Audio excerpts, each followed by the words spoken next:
እጅግ ከባድ ድብደባ ደርሶበት የተጣለ ታዳጊ።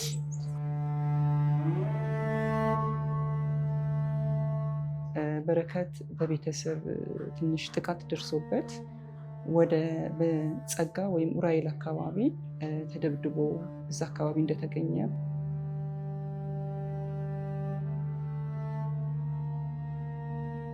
ገና በለጋነቱ በዚህ ሁኔታ ድብደባ ደርሶበት መንገድ ላይ መጣሉ ስነ ልቦናው ላይ የሚፈጥረው ነገር ቀላል አይደለም። የማይወደው ምግብ ሲኖር አልበላም አይልሽም፣ በእንባው ለመግለጽ ይሞክራል። ከተንቀሳቀስሽ ደግሞ ዱላ መታመጭ መስሎ በጣም ነው የሚሸማቀቀው። ምን መሆን ነው ወደፊት መሆን የምትፈልገው? እግሩ ላይ ደግሞ ስለሚንፏቀቅ ሁልጊዜ ካልሲ እያደረግን እንደዚህ ቫዝሊን ምናምን ነገሮች እየቀባን ካልሆነ በስተቀር ይደማል፣ ይቆስላል የሚፏቀቅበት።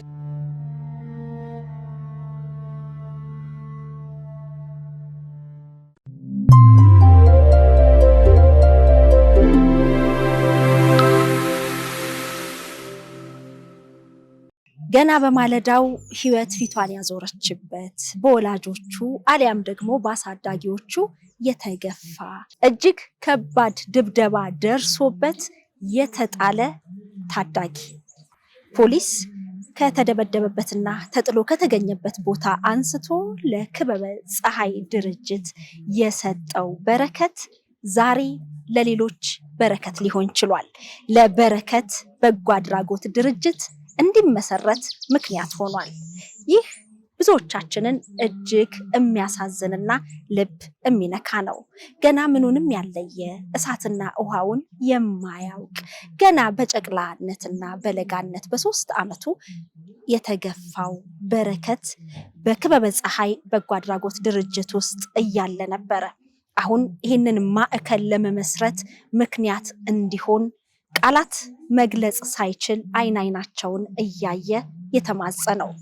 የዚህ በጎ አድራጎት ድርጅት መስራቾች እሱን አይተው አላስቻላቸው።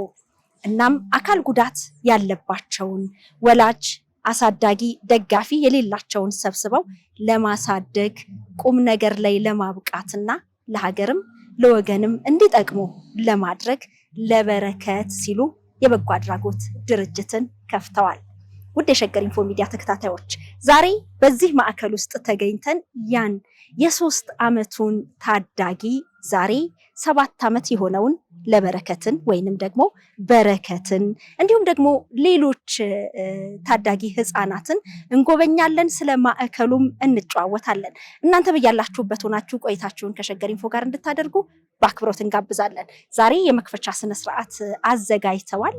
ስለ በጎ አድራጎት ድርጅቱና ስለ ማዕከሉ ዝርዝር ጉዳዮችን ይዘዋል። እኛ ደግሞ ወደ ውስጥ ዘልቀን እንጨዋወታለን።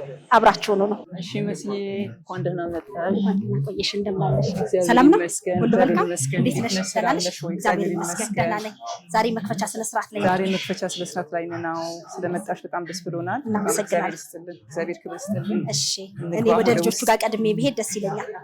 እሺ ሰላም ለዚህ ቤት። እንዴት ዋላችሁ? ሁላችን በሉ ሰላም በሉ ልጆች። እንዴት ናችሁ? ሰላም በሉ። እዚህ ሌሎች ለመጎብኘት የመጡ ናቸው። እሱ ለመጎብኘት የመጡ ናቸው። ልጆቻችን ይሄን ይመስላሉ። እሺ እንዴት ዋላችሁ? ሰላም እንዴት ናችሁ? በረከትን አገኘሁ ማለት እሱ ነው። በረከቴ ሰላም በላት። እንዴት ነው ሰላም የምትለኝ? በደንብ የክብር ሰላምታ። ኢክራምዬ ማነው ስምህ? ገብረ ማርያም በክርስትና ዋናው ማን ነው? በረከት። አንቺ ፍቅርተ ማርያም። ሌላውስ? ዋናው ስምሽ? አንደኛው ሴፈን። ስምሽን አታውቂም እንዴ ማማ? ሴፈን። በጣም ደስ ይላል። ሁላችሁም ሰብለ ማርያም ክርስትና ስም ነው የሚናገሩት። ያብስራይ በደንብ ሰላም ብላታ። መሲን እናንተን ጠይቅ ነው የመጣችው። እንደሱ አይደለም፣ የክብር ሰላምታ እንዴ። እንደሱ ነው። እሺ ጎበዝ። እኔ ማር ያብስራ ይባላል። ማን ያንተ ስም? ገብረ ማርያም ጎበዝ። እሺ እሷ ደግሞ አቢጌል ናት። ገና 1 ዓመቷ ነው። አቢጌል በርዝዴዋ አሁን ከ1 ወር በፊት ተከብሮላታል። ስሜ በረከት ገብረ ማርያም። እሺ ስንት ዓመት ነው? 7 ዓመት። በስመ አብ እየተማርክ ነው? እሺ በጣም የምትወደው ምንድን ነው? ቸኮሌት። እውነት? በቃ የሚቀጥለው ስመጣ ቸኮሌት ይዤ ልክ እመጣለሁ። ወንድሞችስ ምንድን ነው የሚወዱት? ከረሜላ ብቻ። ጥርስ እኮ ያበላሻል። ሌላስ ከምግብ? እንጀራ ትወዳለህ? በእውነት እንጀራ በጣም ትወዳለህ? በጣም ደስ ይላል። ስለዚህ እንጀራም አመጣለሁ። እሺ ወንድሞችስ ምን ይወስዳሉ? እህቶች፣ ወንድሞች? ስንት እህት ወንድም አለ? ሌሎቹስ? ሌሎቹ ሁሉም ወንድሞች እህቶች ናቸው አይደለ? በጣም ታድለሃል። ብዙ ወንድሞች ነው ያሉት። ምን አይነት ስፖርት ነው የምትችለው? እስቲ አሳየኝ። እሺ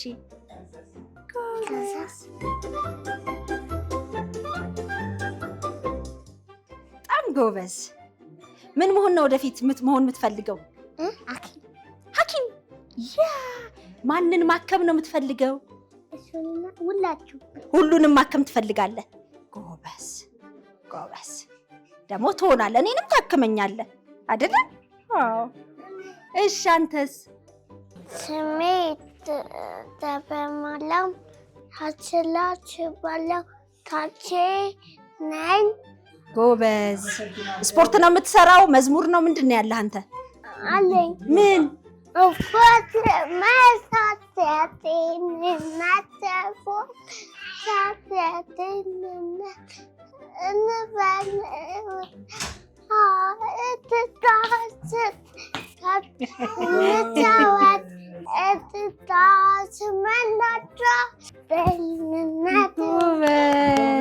በፊት የነበርክበትን ታውቃለህ? የት ነበርክ? ክበበ ፀሐይ ታውቀዋለህ? ኦኬ። በረከትስ ታውቀዋለህ በፊት የነበርክበትን? ጥርሱ ምን ወሰደው? እስቲ አለ እያደገ ነው። ሰብለ ማርያም ስንት ዓመትሽ ነው? 7። በጣም ጎበዝ። በፊት የት ነበርሽ? እቤት ነበርሽ። አሁንም እቤት ነሽ አይደለ? ይሄ በጣም የሚያምር ቤት ነው። ከወንድሞችሽ ከእህቶችሽ ጋር አይደለ? ደስተኛ ነሽ? ወደፊት ምን መሆን ነው የምትፈልጊው? ወደፊት ትልቅ ስትሆኚ ስታድጊ እኔን ስታኪ? ሲስተር። የጤና ሲስተር ነው ወይስ እህት? እህት መሆን ነው የምትፈልጊው? ራስሽን እስቲ አስተዋውቂልኝ። እሺ በመጀመሪያ መስዬ እንኳን እዚህ ድረስ ስለመጣሽ እግዚአብሔር ይስጥልን፣ እናመሰግናለን በጣም። ስሜ አዳነች ይባላለሁኝ። የመጣሁት ከሌላ ከሀገር ውጭ ነበርኩኝ ለተወሰኑ ዓመታቶች። የት ነበርሽ? አሜሪካ ነበርኩኝ ካሊፎርኒያ። ከመጣሁ በኋላ ያው እህቴ ገነት ገብረ ማርያም እንደዚህ ያለውን ሁኔታ ነገረችኝ። በወቅቱ ለመቀበል በጣም ችግር ነበረ፣ ምክንያቱም ገና አላረፍኩም። ብዙም ያው ከሰውም ጋር አንደርስታንድ የተደረጉም ትንሽ ችግር አለና በዛ ምክንያት ግን እስቲ ይሁን ብላ ወደ ክበበ ፀሐይ ይዛኝ ሄደች። ከሄድኩ በኋላ ግን እዛ ቦታ ላይ በቃ ራሴን እንድቀይር ወይም ደግሞ ሀሳቤን እንድቀይር ሆነ እና ከዛ የተነሳ ያው ልጆች ይዘን እንግዲህ እግዚአብሔርም ይረዳናል፣ ኢትዮጵያውያን ወገኖቻችንም ይረዱናል ብለን ያው በዛ ሁኔታ ነው ያለው። እንግዲህ ለበረከት ብላችሁ 10 አካል ጉዳተኛ ህፃናትን ወላጅ ሰብሳቢ አሳዳጊ የሌላቸውን በክበበ ፀሐይ ማዕከል ውስጥ የሚገኙትን ሰብስባችሁ ለማሳደግ ተረክባችኋል። ለበረከት እንዴት አላችሁት? ለበረከት ይሄ ቤት መጀመሪያ ያው ገኒ እዛም ሆና ነግራኝ ነበረ እንደዚህ እና በረከት እዛ በሄደችበት ሰዓት እሷም ከዛ በፊት ትንሽ ልምዱም አላት ሌሎች ልጆች ጋር እና በረከት ወደ እግሬ ስር መጣ ነው ያለችው እና ቀና ብሎ ሲያየኝ ተረበሽኩኝ አለች። መጀመሪያ ስትነግረኝ ወደ 2 ዓመት አካባቢ ይመስለኛል። ከዛ በኋላ በቃ በረከትን ማንሳት አለብን፣ በረከት ማግኘት አለብን በሚል ነው ሀሳቡ። ያው እንግዲህ ሲውል ሲያድር ነገሩ እየጠነከረ መጣ። አሁን እንዳልኩሽም ከዛ በኋላ በረከትን ይዘን ከዛ ያሉትን ደግሞ ሌሎች ልጆች 10 ልጆች አድርገን ይዘናቸው መጣ እና ለበረከት ያልነው ለበረከት 2 ነገርን ይገልጸዋል እንደኔ። አንደኛ የእሱም ስም ነው። ሁለተኛ ደግሞ ለበረከት ብለን የምናደርገው በምድራዊ ህይወታችን ይህንንም ጭምር ያካትታል በሚል ለበረከት በጎ አድራጎት። በረከት በምን ምክንያት ነበር ወደ ክበበ ፀሐይ ማዕከል የገቡት? ያው ሁሉም የየራሳቸው ታሪክ ይኖራቸዋል መቼም። በምን ምክንያት ነበር በረከት? በረከት እኔም እንደሰማሁት በቂ የሆነ ትክክለኛ እኔ በመጣሁበት ሀገር ቻርት አለ፣ አንብበሽ ትረጃለሽ ታሪካቸውን። አሁን ግን ባገኘነው መሰረት ትንሽ እነሱም እንደነገሩን በረከት በቤተሰብ ትንሽ ጥቃት ደርሶበት ወደ በጸጋ ወይም ኡራኤል አካባቢ ተደብድቦ እዛ አካባቢ እንደተገኘ ፖሊሶች አግኝተው ወደ ሌላ ሕክምና ወስደውት ከዛ ክበበ ፀሐይ እንደገባ ነው መረጃው ያለን። በማን ነው ድብደባ የደረሰበት? በቤተሰብ አካል ነው። እንግዲህ በትክክል ይሄ ነው ማለት ያስቸግራል። ያው በቤተሰብ ወላጅ ሊሆን ይችላል ወይም ደግሞ ሌላ አጎት አክስት ሊሆን ይችላል። ያው በቤተሰብ ነው ህጉ። ኬዙ እስካሁን ፖሊስ ይዞታል።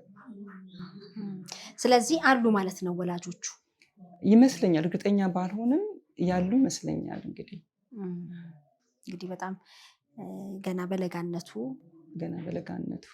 ድብደባ ደርሶበት ተጥሎ መንገድ ላይ ነው ማለት ነው የተገኘው። መንገድ ላይ ነው ፖሊሶች ያገኙት። ከዛ ወደ ሕክምና ጣቢያ ወሰዱት። ከዛ በኋላ ክበበ ፀሐይ ወሰዱት እና በረከት ላይ ያየሁት ነገር አሁንም ትንሽ ወይ እንደዚህ ለመማር ፍላጎት ሳይኖረው ወይም ደግሞ የማይወደው ምግብ ሲኖር አልበላም አይልሽም፣ በእንባው ለመግለጽ ይሞክራል። ከተንቀሳቀስሽ ደግሞ ዱላ የምታመጭ መስሎ በጣም ነው የሚሸማቀቀው እና ካለው ሁኔታ እኔ እንደተረዳሁት፣ ምክንያቱም ከዚህ ተመሳሳይ ስራ ነበር እዛው የምሰራው። እነዚህ ስፔሻል ኒድስ የሚሏቸው ልጆች ብዙ ዓመት ከነሱ ጋር ሰርቻለሁ እና ባለኝ ልምድ በረከት በጣም ድንጉጥ ልጅ ነው እና በተቻለን መጠን ምንም ይሁን ምንም ነገር የከፋህ ነገር ካለ፣ የማትፈልገው ነገር ካለ፣ ኢቭን ምግብ የማይወደው ምግብ ካለ ራስን አታስጨንቀው። እዚህ ነፃ ነው፣ ይሄ ቤት ነፃ ቤት ነው እና እኛም ደግሞ ቤተሰቦች ነን፣ ነፃ ሆነህ ንገረን ብለን ያው የሚረዱን ለሞግዚቶቹም በጣም እናስጠነቅቃቸዋለን። ምክንያቱም ያ ፍርሃት ከውስጡ እንዲወጣ ያውቀዋል፣ ያስታውሰዋል ማለት ነው። ያስታውሰዋል ነው ብቻ። ዱላ ሲባል ግን ፊቱ ላይ የምታየው ነገር አለ፣ በጣም የመደንገጥ አይኖቹ ላይ እንባ የማቅረር ነገር አለ እና ከዛ አንጻር ይሄ ልጅ ድብደባ ደርሶበታል ለማለት እችላለሁ፣ እደፍራለሁ። እንግዲህ የፖሊስን መረጃ አለ። ይሄንን ነው። እንደውም በእናቱ ወዳጅ የሚልም ነገር ሰምቻለሁ። በእናቱ ወዳጅ ነው የሚለው እና እንግዲህ ገና በለጋነቱ በዚህ ሁኔታ ድብደባ ደርሶበት መንገድ ላይ መጣሉ ስነ ልቦናው ላይ የሚፈጥረው ነገር ቀላል አይደለም። ግን ደግሞ ለሌሎችም በረከት ሆኗል። እውነት ነው፣ በረከት ሆኗል። ያው እንግዲህ እግዚአብሔር ከላይም ሲመርጥ፣ በረከት ግን እንደዛ አይነት ተጽዕኖ ደርሶበታል። በጣም ፍርሃት አለው፣ አያምንም። ተኛም ሲባል ቀስ እያለ ልብሱን እየከፈተ ያይሻል እና ያ ነገር እንዴት አድርገን ወደፊት በቴራፒ የሚሆን በሌሎች ነገሮች እንደው ድጋፍ ቢደረግለት። እንደገና ደግሞ ያው በረከት ስንቀበል ከአካሉ ውስጥ ወደ ታችኛው ፓርት ሴንስ እንደማያደርግ ነው እነሱም የነገሩን። እኛ ግን በራሳችን መንገድ ያው አንዳንድ ነገሮች እየረዳን ነው። በረከት የእግር አለመሄዱ ብቻ አይደለም፣ በጣም ብዙ ችግሮች፣ ዘርፈ ብዙ የሆኑ ችግሮች አሉበት። ያው ኦፍኮርስ እስካሁን ባለው ያው በዳይፐር ነው፣ ቀንም ማታም በዳይፐር ነው በረከት የሚሄደው። ሁለተኛ ነገር ደግሞ ከጀርባው በጣም ትልቅ ሕክምና የሚያስፈልገው የጎበጠ ነገር አለ። ያለመተኛት አይሰጠውም። እንደዚህ ወንበር ተደግፎ ለመቀመጥም ብዙ ምቹ አይደለም። እግሩ ላይ ደግሞ ስለሚንፏቀቅ ሁልጊዜ ካልሲ እያደረግን እንደዚህ ቫዝሊን ምናምን ነገሮች እየቀባን ካልሆነ በስተቀር ይደማል፣ ይቆስላል የሚፏቀቅበት እና በጣም ብዙ ችግሮች አሉበት በረከት። እውነትም በረከት ተረቶ ታክሞ በጣም ይሄን የሚሰማ ምናልባት ብዙ ነገሮች በረከት ቢረዳ ምናልባት እንደው በሀገሩ ምድር ላይ በኢትዮጵያ ምድር ላይ ብዙ ታሪክ መንገድ የሚችል ልጅ ይመስለኛል። ምክንያቱም ገና ለጋ የ7 ዓመት ወደ 8 ይጠጋል። አሁን 7 ዓመት ከምናምን ነው ካልተሳሳትኩኝ። በዛ እድሜ ላይ ያለ ልጅ ነው። በጣም ትልቅ ተስፋ ያለውም ልጅ ነው። ሌሎችም እንግዲህ በሱ ምክንያት ነው አካል ጉዳት ያለባቸውን ህፃናት ሰብስቦ ለማሳደግ ምክንያት የሆነው። አዎ በረከት ዋና በምክንያት ሆኖን ከዛ ቀጥሎ ያለው ግን ያው እንደ በረከት የተጎዱ ልጆች አነሳን አሉ። ኬዙ ይለያይ እንጂ እንደ በረከት የተጎዱ ልጆች አሉብን። ወደ 3ቱ ናቸው ትንሽ በራሳቸው ወደ ሽንት ቤት የሚሄዱት። ከዛ ባለፈ ግን ሌሎቹ በሙሉ በዳይፐር ነው የሚሄዱት። በእርግጥ 2 ህፃናቶች አሉብን። የአንድ ዓመትና የ13 ወር ልጆች 2 ህፃናቶች አሉ። አንዱም ያው እንደዚሁ የተጣለ ልጅ ነው። በምን ምክንያት እንደሆነ አይታወቅም። እግሩ ላይ ትንሽ ሰርጀሪ የተደረገ እንትን ያሳያል። እሱም ገና እያጣረን ነው። የሆስፒታል ምናምን ሐኪም ቤት አንዳንድ መረጃዎች እየሰበሰብን ነው። ከክበበ ፀሐይ በማደጎ ወስደው ለማሳደግ የተመዘገቡ የሚፈልጉ ብዙ ቤተሰቦች እንዳሉ እናውቃለን። ግን ደግሞ ተራው ደርሷቸው ወይም ደግሞ ዝግጁ ነን ብለው ሲወስዱ አካል ጉዳት ያለበትን ህፃን የሚፈልግ የለም። በዛ ሁሌ እየተገፉ ነው የሚሄዱት። እስከ 18 ዓመት እንኳን ማዕከል ውስጥ ቆዩ ቢባል ከ18 ዓመት በኋላ የሚጠብቃቸው ጎዳና ነው እንጂ ሌላ ነገር የለም፣ ተስፋ የላቸውም። እና ይሄንን ክበበ ፀሐይ ካሉ አካል ጉዳተኛ ህፃናት ውስጥ እናንተ ምን ያህሉን ነው የወሰዳችሁት? ምን ያህል አቃለልን ትላላችሁ? እኛ እንግዲህ የወሰድነው ለጊዜው 10 ነው። 10 ልጆች ነው የወሰድነው ከበረከት ጋር። ግን ጥለሽ የመውጣት እንትኑ ራሱ ይፈታተንሻል እዛ ቦታ ላይ። ምክንያቱም አሁን ብዙ ጊዜ በተለምዶ በተለይ ሀገራችን ልጅና ስትይው ማያቅሽ ከሆነ እጁን ዘርግቶ ወደ አንቺ አይመጣም። ክበበ ፀሐይ ስትሄጂ ግን እንዳየሁት እጃቸውን ዘርግተው ወደ አንቺ መምጣት ነው። ላይክ አውጭን፣ እቀፌን፣ ሳሜን አይነት ነገር ነው ያየሁት። ፍቅር ይፈልጋሉ እና እሱን ነው እንደዛ። በዚህ ምንቆም አይመስለኝም። አሁን ያመጣ ነው 10 ልጆች ናቸው።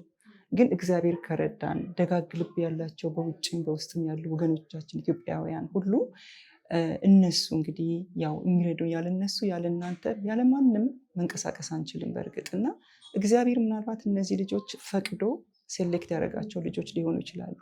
ግን ደግሞ በዚህ አንቆምም፣ እንቀጥላለን። ቀስ እያልን አቅማችን እያየን እንቀጥላለን። ያው እንግዲህ በጣም ብዙ ዋጋ ያስከፍላል። ከባድ ነው። ካሊፎርኒያ ነበርኩ ብለሽኛል። አዎ ካሊፎርኒያ። አሁን ሙሉ ለሙሉ ነው ወደዚህ የመጣሽው ወይስ? አዎ ብያለሁ። እንግዲህ ሙሉ በሙሉ ነው እግዚአብሔር ይመስገን የመጣሁት። ካሊፎርኒያ ሳንሆዜ ነበርኩኝ የምሰራው። እንደዚሁ ስፔሻል ኒድስ ከሚሉት ናቸው። ዛሬ የአሜሪካ ናፈቀሽ ወይ ብትይኝ አሜሪካ ናፈቀኝ እልሻለሁ። ግን ጓደኞቼ በተለይ ደግሞ እነዛ ልጆች ይናፍቁኛል። በጣም በጣም በጣም ፍቅር ናቸው። በተለይ ከእንደነዚህ አይነት ልጆች ጋራ ማሳለፍ ማለት የሆነ አይነት ወደዛ የሚጎትትሽ ነገር አታችመንትሽ በጣም ሀይ ይሆናል እና እነሱ ይናፍቁኛል እና አዎ ጠቅልዬ ነው የመጣሁት። ጠቅልለሽ ስትመጪ አሁን በዚህ በማዕከል ውስጥ ያለሽ የስራ ኃላፊነት ምንድን ነው? በዋነኝነት እንግዲህ ገነት እህቴ ወይም የወንድሜ ባለቤት ናት። እሷ ናት ይሄ ነገር ምክንያት በረከት ምክንያት ሆና የጀመረችው። እዛ ላይ ግን እስቲ አትሊስት እንደው ቀሪው ህይወታችን መልካም ነገር ሰርተን እንለፍ፣ አይኖ ቻሌንጆች ይኖራሉ፣ በጣም ብዙ ነገሮች ይኖራሉ ብላ ነው እንግዲህ እኔም ያው ክበበ ፀሐይ እንደነገርኩሽ ስሄድ ሀሳቤን ትንሽ እንድቀይር እስቲ ልሞክረው ብዬ ነው የገባሁበት። ግን መውጣት እንደማልችል አይነት ነገር ነው ሆኖ የተሰማኝ። አዎ እና ያው እንደ መስራችም እንደ ረዳትም ነኝ ከገኔ ጋር ማለት ነው። እንግዲህ ይህንን የሚከታተሉ የሸገር ኢንፎ ሚዲያ ተከታታዮች ለበረከት በጎ አድራጎት ድርጅት በዋነኝነት ምንድን የያዘው ምንድን ነው የሚሰራው ለሚለው እነ በረከትን ማየት ነው። አካል ጉዳተኛ የሆኑ ህፃናትን ሰብስቦ እየተንከባከበ አስተምሮ ለቁም ነገር ለማብቃት ኃላፊነት ወስዶ ከመንግስት የተረከበ ድርጅት ነው እና በምን አይነት መልኩ ድጋፍ እንዲያደርጉላችሁ በየት እስቲ ትገኛላችሁ? እስቲ እውነት ድጋፍ ለማድረግ እኔ እዚህ ጋር አንድ ነገር ብል ደስ ይለኛል። እንደው ሰው ለመርዳት ሰው መሆን በቂ ነው የሚለው የዶክተር ቢኒያምን አባባል ሼር አደርጋለሁ። አዎ ሰው ለመርዳት ሰው መሆን በጣም በቂ ነው። በደንብ በቃ ፍል ታደርጊዋለሽ ይህንን ቃላት። በብዙ መንገድ ሊረዱን ይችላሉ። ባላቸውን አካፍለው በደግሞም ረድተውናል። በተለይ ጠይቂያቸው በዚህ ጾም ብዙ የረዱኝ ሰዎች አሉ። በዚሁ አጋጣሚ እጅግ በጣም አድርጌ አመሰግናለሁኝ። እና ለመርዳት አንድ ልጅ እንግዲህ አሃዙ እንትኑ አውጥተነዋል አሁን ባለው የጊዜው ፕራይስ ማለት ነው እና 35,000 ነው አንድ ልጅ ለማሳደግ በወር የሚጠይቀው የኢትዮጵያ ማለት ነው። በዶላሩ ወደ 200 ምናምን ዶላር ነው። ግን ለምን ይሄን ያህል ለአንድ ልጅ ወጪ የሆነው ምንድን ነው? ሞግዚት፣ ሆስፒታል፣ ሐኪም ቤት አለ፣ ምግባቸው አለ፣ በጣም ብዙ ነገሮች አሉ። እሱ ያው እንደው አብቃቅተን ብለን ነው ወደ 35,000 ድረስ የደረስ ነው እንጂ ከዛም በላይ ነው። ደግሞ ኑሮ ያው እንደምታውቂው ከዕለት ወደ ዕለት እየጨመረ ነው የሚሄደው እና እነዚህ ልጆች አሁን ለምሳሌ ጠዋት ቁርስ ሰተናቸው አይ ዛሬ አንድ ጊዜ ነው በቀን ብንላቸው የሚገባቸው አይደለም፣ ያለቅሳሉ። በቃ ያለማቆም ነው የሚያለቅሱት።